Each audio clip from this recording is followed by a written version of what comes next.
Je suis Étienne Delay, ingénieur de formation. Je suis docteur en microélectronique.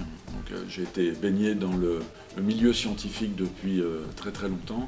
Et actuellement, je suis le directeur exécutif du Sophia Club Entreprise, qui est le groupement des entreprises de Sophia Antipolis.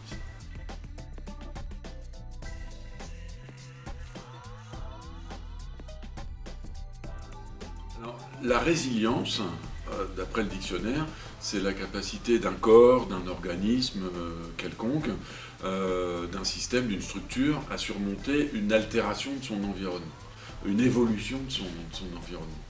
Et quand on regarde bien comment fonctionne une entreprise, en fait, une entreprise, elle fonctionne en permanence dans un milieu qui évolue. Alors, ça peut être l'évolution du marché.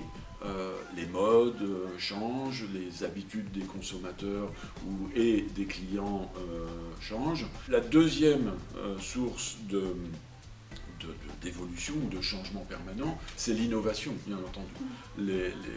J'ai envie de dire, les cimetières sont pleins d'entreprises qui n'ont pas vu arriver des innovations, qui n'ont pas su les anticiper. Kodak avec la photo numérique, par exemple.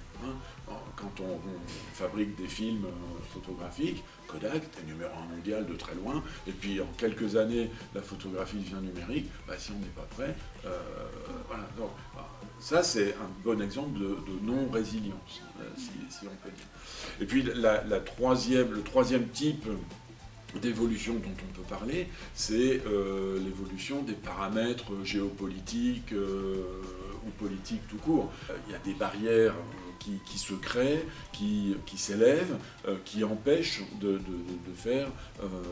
vendre tout simplement certains produits. Ce qu'il faut comprendre, donc j'ai trois exemples, l'évolution du marché, l'innovation et puis la géopolitique et les règlements en général, ça montre que l'entreprise, elle est constamment dans un équilibre dynamique. L'équilibre dynamique, c'est comme quand on fait du vélo. Quand on fait du vélo et qu'on avance, c'est relativement facile. Mais tenir debout sur un vélo qui n'avance pas, c'est très difficile.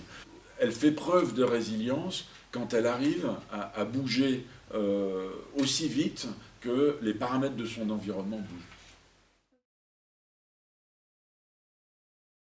Toutes les entreprises ont, de manière plus ou moins développée, de manière plus ou moins raffinée, des plans de continuité d'activité.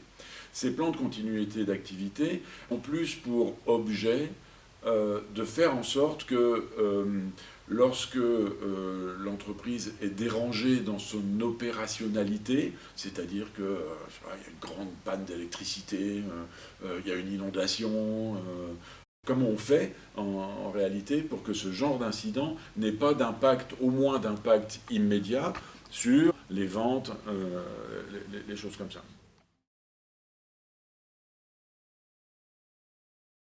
Je ne pense pas qu'il faille revenir totalement sur le concept d'entreprise ou de monde digital. Ça me paraît probablement impossible. En revanche, je pense qu'il faut rester raisonnable. Il y a plein de choses et plein de domaines d'utilisation d'Internet qui ont pris des proportions un petit peu démesurées. Donc je pense qu'il faut continuer, c'est très important, la poursuite de l'innovation dans le terme de la microélectronique. Aujourd'hui, une mémoire d'1 gigabyte, ça consomme beaucoup moins qu'une mémoire d'1 kilobyte il y a quelques années ou une dizaine d'années. Et en même temps, je pense que plutôt que de revenir en arrière sur la digitalisation de la société, il faut garder raison et être un petit peu plus sélectif sur les usages du numérique dans notre vie, que ce soit la vie particulière ou la vie des entreprises.